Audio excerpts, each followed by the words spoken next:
Hello everyone, I'm Catherine and this is Fiona and we're both software testers and we're going to be telling you all about our eventful journey into the world of pizza.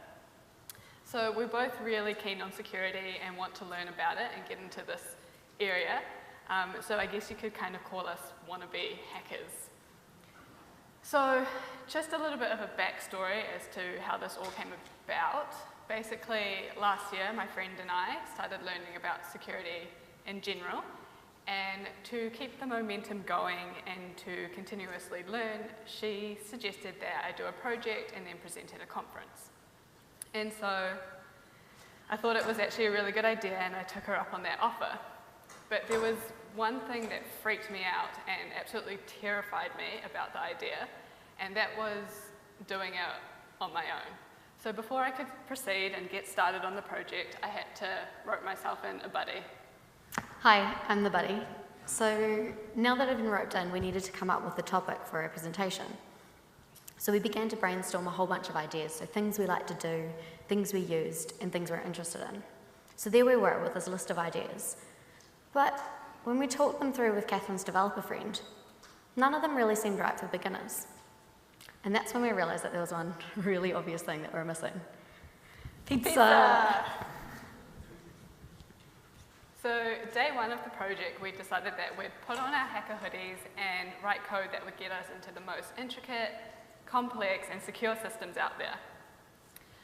But our day one didn't really go that way. Instead, we took a little bit of a different route. And we decided that we'd just instead do something which I think is far more hacker-like. We wrote a list.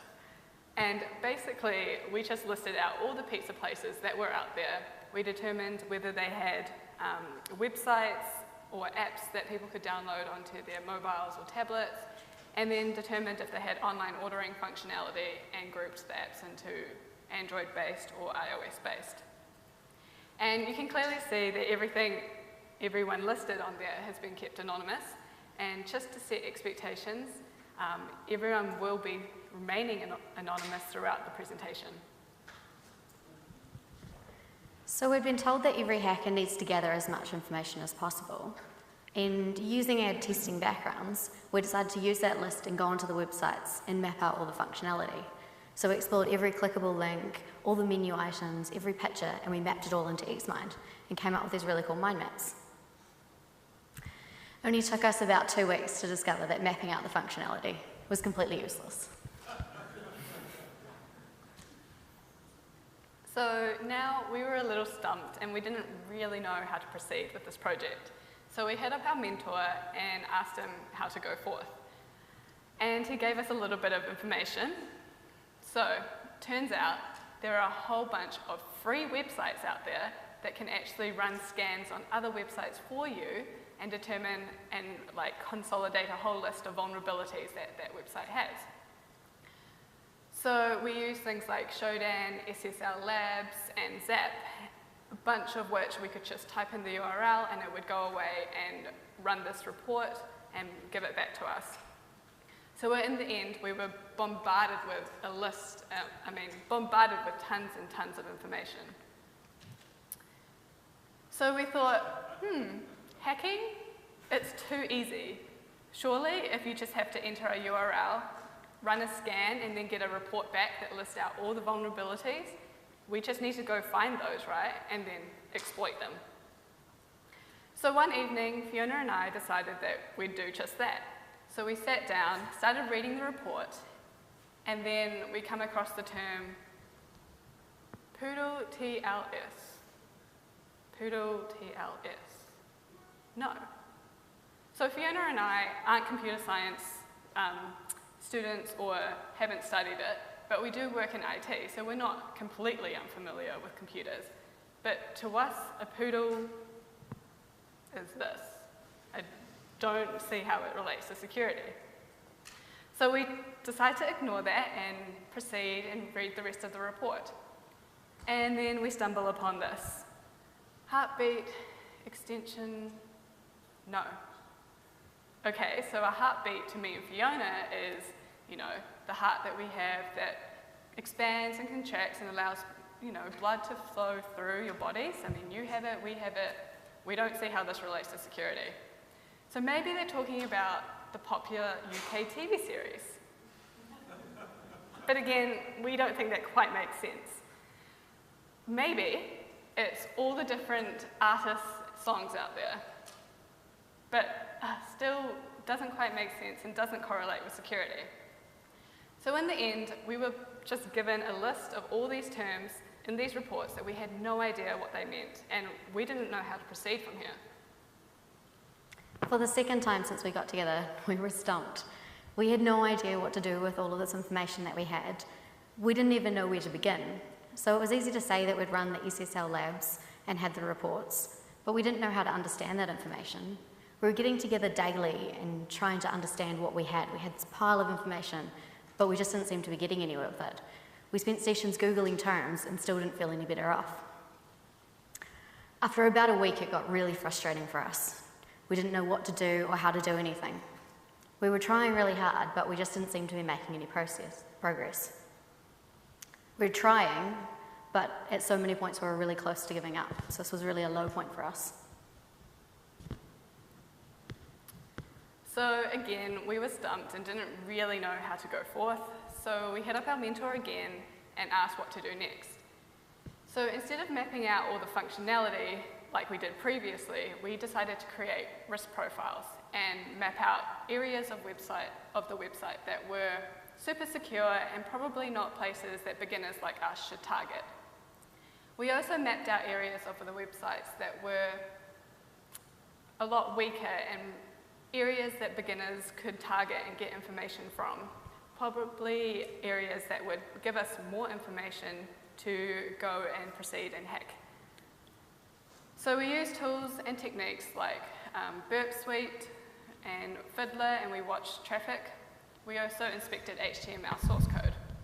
So things that may seem standard to an everyday hacker, even to a developer, were all completely new to us, and we had to spend ages of time just learning these before we could go away and apply it, which meant finding anything cool or useful took twice as long, if not longer, than a standard everyday hacker or developer.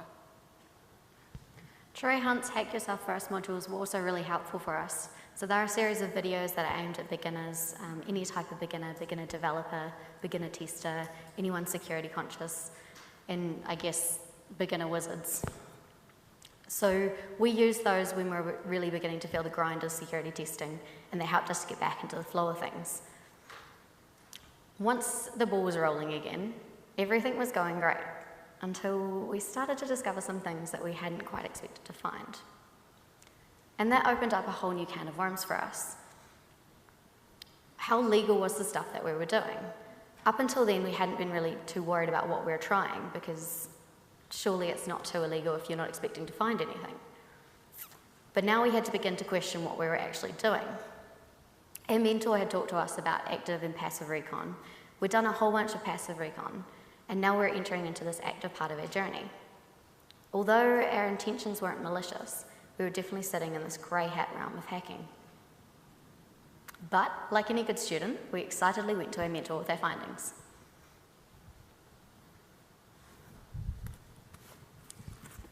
Beep, bring, bring, bring, bring, bring, bring.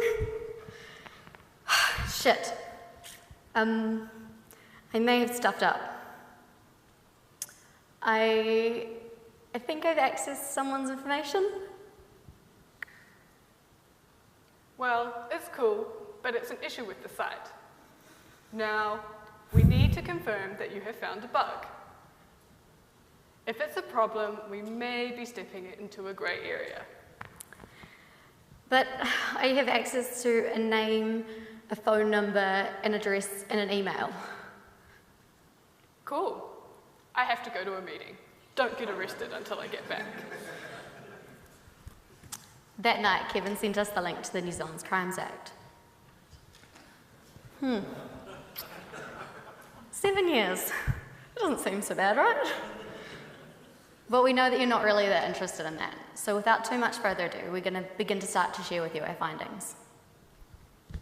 So since we're at an OWASP conference, we thought that we'd use this, the OWASP Top 10, to benchmark and categorize our findings so we can classify them. So finding number 1 is an OWASP A6 security misconfiguration. We found that there were pizza websites out there that were actually downgrading from HTTPS to HTTP. This meant, I'm sure a lot of you already know this, but traffic can be seen in the clear. So this includes things like name, phone number, email addresses, any personally identifiable information, any information, credit card information, all of that can be seen in plain text across the wire. And this is a big no-no because you'd hope that sensitive information would be secure and encrypted. Our second finding was an OWASP A3, a sensitive data exposure. So we accidentally found this when we were looking at various error pages, and we stumbled across this page that actually exposed some pretty sensitive information. The type of information that we were seeing was names, phone numbers, legitimate residential addresses, and email addresses. For us amateur stalkers, this information was a treasure trove, and we found ourselves spiraling down the path of Facebook, LinkedIn, and Google stalking. Although the email address and the phone number didn't actually match the name that was provided, the fact that we were able to see that and prove the real names was far too easily. There was something weird about this order, though, that had us questioning whether it was a legitimate order. The order actually only consisted of one garlic bread, so we began to wonder where it had come from. We weren't able to prove or follow it through, so we began to consider the idea of batch processing. And so running with that idea, we decided to place our own order. Under the pseudonym of Jen Barber, we went onto the website and had a look at the menu before eventually settling on ordering a garlic bread. And unfortunately for us, those contact details that we provided weren't actually updated onto the page that we're reviewing. But the upside to that was the garlic bread was nice, so it wasn't a complete loss.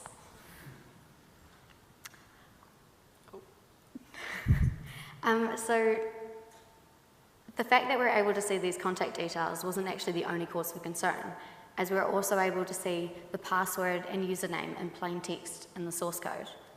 Even if these details were dummy details created by a developer, the fact that we were able to use that password and username to sign in and edit the details was a cause for concern. So the next thing that we found wasn't so much a bug that can be classified into the OWASP Top 10 as such, but we still think it's a pretty cool finding. So Fiona and I got to learn all about the Robots Txt File. And if you don't know what this is, it's basically a website's way of disclosing to web crawlers which page paths they would like indexed. So we went and checked out all the pizza websites, had a look and saw what they disclosed. And we found that some of them were actually showing that they wanted their admin page there. So now, starting to think a little bit like hackers, we go and visit those admin pages. And of course, you're presented with a username and password field because you need to log in. So we fire up our VPN and we try all the bad practice usernames out there. So things like admin, the name of the pizza establishment, the name of the person that owns the pizza place, as well as a whole lot of other ones. And then for the password, we decided that we'd just Google the top 10 most common passwords and give those a crack.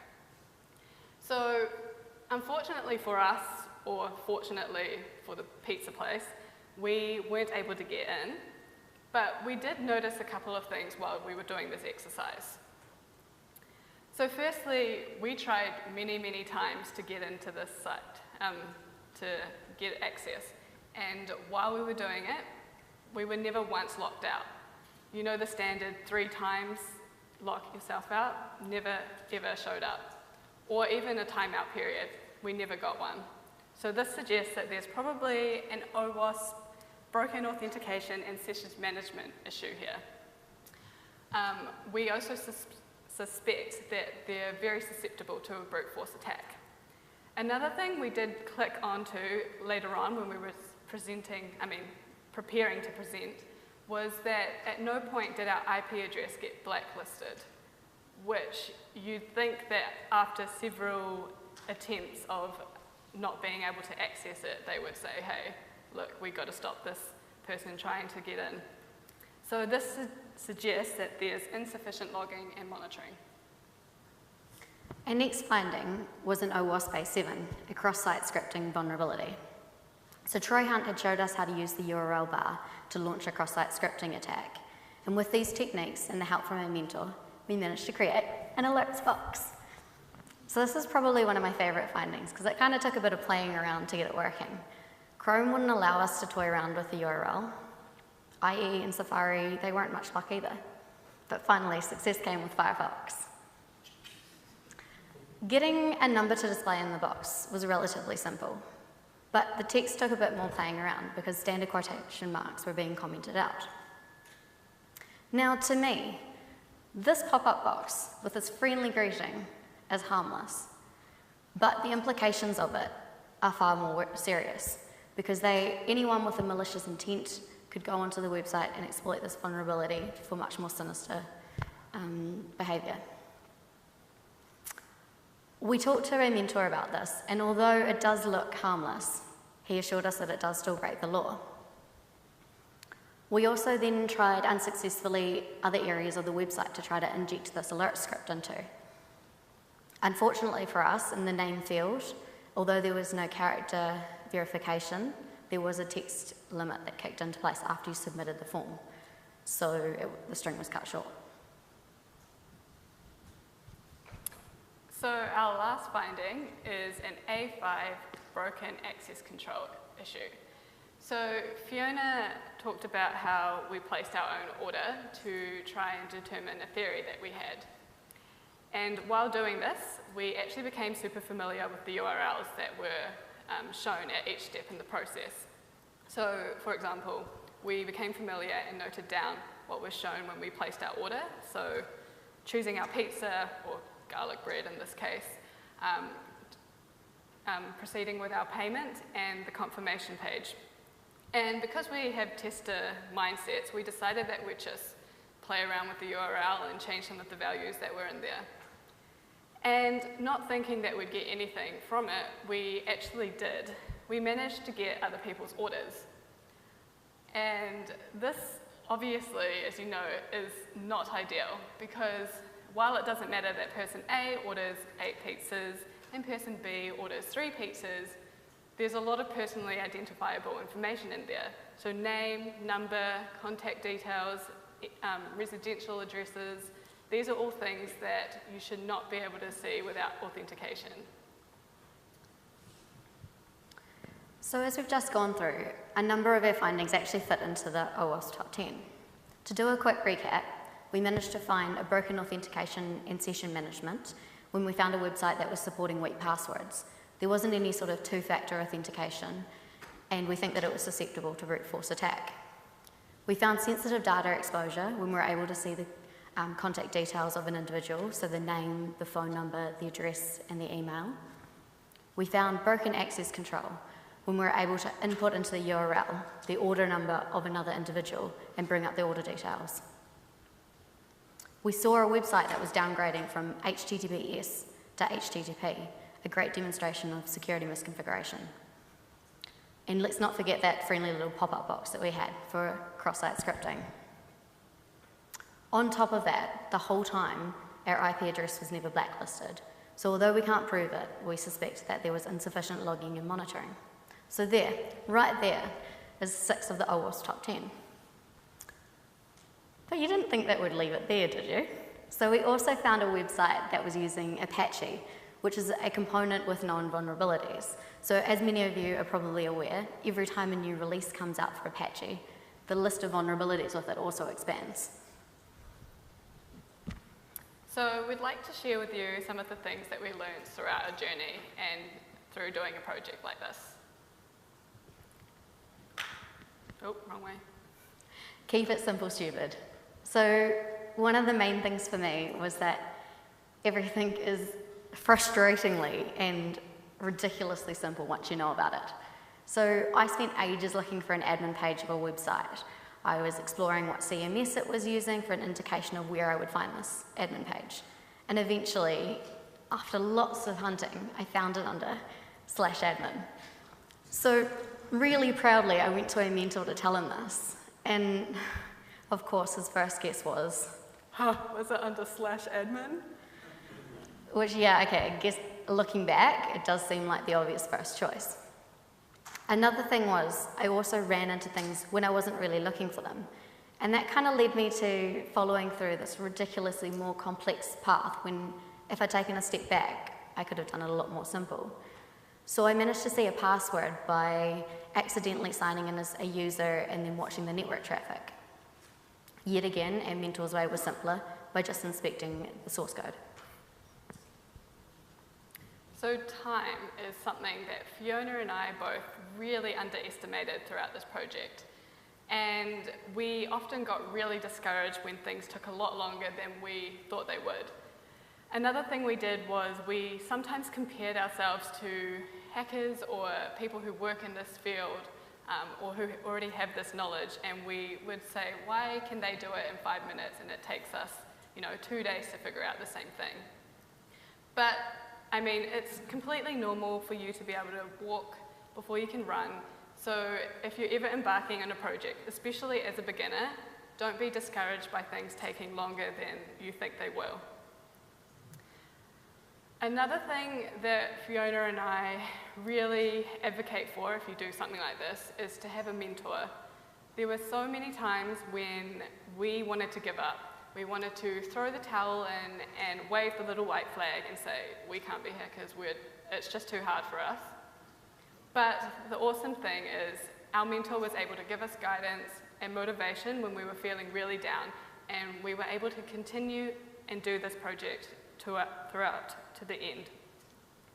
Another thing a mentor is really handy for having is their input when you're kind of treading down the law-breaking road. Because when you're starting off as a starter hacker, you don't really know what constitutes ethical hacking, but we don't want to do anything bad because, we're just wanting to learn about security. So they're great for being present and saying, hey, look, you click this one button and you're actually technically breaking the law. So it's awesome to have someone that's super knowledgeable in this area that can give you input into whether you're crossing into a grey area. So what now? Up until now, we have all of these awesome results, but we hadn't really done anything with them. About a week before we first presented this talk, a mentor came to us and he gave us 2 options. 1, we go to CERT with the vulnerabilities that we've found, or 2, the slightly less advised option. We go ahead with our talk, drop a whole bunch of names, and then hope to stay out of jail long enough to finish the talk. Unfortunately, going with the sensible option did mean that we would have to cut back a lot of our presentation, which at the time wasn't really an overly exciting prospect. But CERT is an organisation that is trying to improve New Zealand's overall cybersecurity, and it is relatively simple to report your vulnerabilities to them. So we decided to go with CERT. But before we could do that, we had to learn how to encrypt our email traffic so that we could send what we'd found safely. And before we knew it, we were learning about public keys, private keys, and this guy called Ed Snowden. There were 2 main things that we had to be careful of here. We really didn't want to accidentally incriminate ourselves while we were reporting our findings. And we also didn't want anyone with malicious intent to intercept what we were finding. Otherwise, we might as well be handing over the keys to the pizza shops. So before we could send the email to CERT, as Fiona said, we had to learn how to encrypt our emails. And we did a lot of practice using PGP back and forth between our mentor and us. And when we finally thought that we had mastered it, we fired our email off to CERT and waited super eagerly for their reply. We waited. And we waited. And we waited. Eventually, an email response was received. Only, it wasn't actually received by us. Our mentor had received the email response from CERT. And now that had us really confused. I didn't remember including our mentor's details in the email to CERT, neither did Catherine. So just to check, we decided to go back and have a look at what we'd sent them. And that's when we realised that we'd made another stuff up. Instead of copying and pasting a carefully and well-crafted email to CERT, we accidentally encrypted the email response from our mentor, giving us the green light to go ahead. Turns out our road to security testing is just paved with stuff-ups. So now is when we blow your mind with what happened after we contacted CERT. Are you ready? But we haven't heard back from them, so you'll have to wait for that one. We do want to say a massive thanks to our mentor, Kevin, who helped us throughout this project. Without him, we wouldn't have been able to accomplish what we did and learn all the awesome stuff that we did as well. So thanks so much, Kevin, for all your help. When we started this project, we had no idea how far we would get, or if we'd even find anything. But now that we know the basics, we're ready to take it even further. It was so much fun, and we hope we continue this journey and see you all next year.